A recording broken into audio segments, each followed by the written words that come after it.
It's now clear the full east wing of the White House will be torn down to make way for President Donald Trump's new ballroom. This is despite a former New York real estate magnate's pledge that the project would not interfere with the landmark building.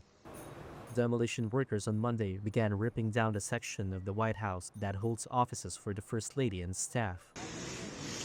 As heavy machinery continued to tear down the White House's east wing on Wednesday, the full extent of the teardown became clear. U.S. President Donald Trump defended the demolition to make way for a ballroom. In order to do it properly, we had to take down the existing structure. He showed pictures and models of the proposed 90,000 square foot ballroom to NATO Secretary General Mark Rutte, gathered officials in the press. You can see the kind of interiors that we're talking about. That's an interior of the ballroom, and it's the highest level.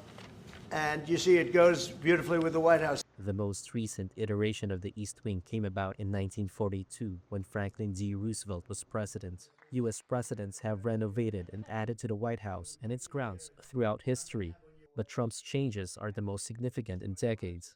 Trump said on Wednesday that the project would cost $300 million, an increase from its initial $200 million price tag announced in July. Trump said he and private donors are paying for the ballroom, but has not released full financing details.